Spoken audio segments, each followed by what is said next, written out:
गेल्या 3 दिवसापूर्वी पाहिलं तर परत तालुक्यामध्ये मोठ्या प्रमाणात पावसाची अतिवृष्टी झालेली आहे आणि त्यामुळे पाहिजे शेतकऱ्यांचं मोठं नुकसान झालेलं आहे। अनेक ठिकाणी पाहिजे रस्त्याची खचली तर काही पुलं वाहून गेले तर अनेक शेतकऱ्यांच्या शेतामध्ये पाणी घुसलेलं आहे। मी आहे परत तालुक्याला असंच वांटागड शिवारामध्ये आहे। पाहिजे त्या ठिकाणी पाहिजे काही शेतकऱ्यांनी आपल्या शेतामध्ये पाहिजे तर गोबी आणि वांग्याची शेती केली होती, त्यामुळे पाहिजे तर मोठा खर्च देखील केला होता।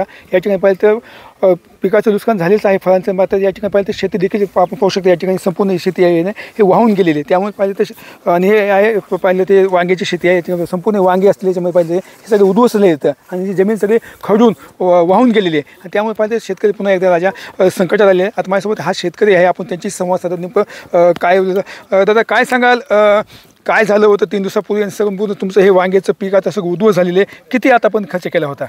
मी शालिकराम धोंडीराम काकडे।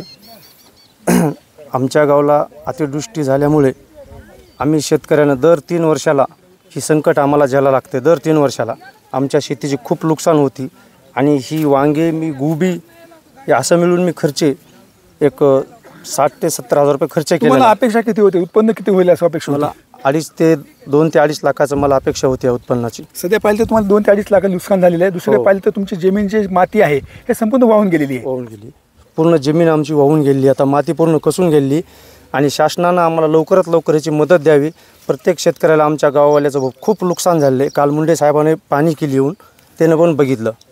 हा 2 दिवसापूर्वी पाहिले तर माजी मंत्री धनंजय मुंडे देखील या परिसराची पाहणी केली होती आणि त्यांनी सांगितलं की काल मुख्यमंत्री बीडमध्ये होते, त्यांना सांगितलं की त्यांना की जे योग्य ते मोबाईल देण्यात यावा आणि तात्काळ पंचनामे सरसकट करण्यात यावी अशी त्यांनी काल घोषणाच म्हणजे मुख्यमंत्र्यांनी त्यांनी आवाहन केलं होतं। हो, आमच्या गावात पण येऊन त्यानं पूर्ण घोषणा केली, सांगितलं की सरसकट शेतकऱ्याला द्यावा आणि तातडीचा पंचनामा करावा असं मुंडे साहेबांनी सांगितलं। अजून पंचनामा झाला का नाही झाला? नाही झाला आणखी, आता करते त्यांच्या जसं हे आहे तसं करते तात्काळ पंचनामा झाला पाहिजे, तुम्हाला योग्य ते मोबाईल भेटला पाहिजे।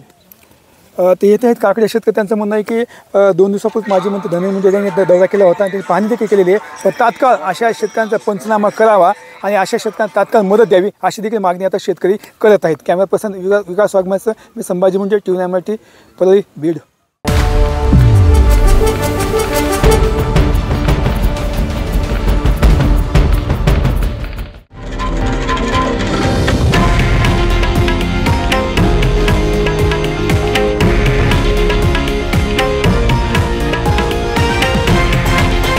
हे आहे देशातील नंबर 1 न्यूज नेटवर्क आणि आपण पाहत आहात TV9 मराठी, एकमेव।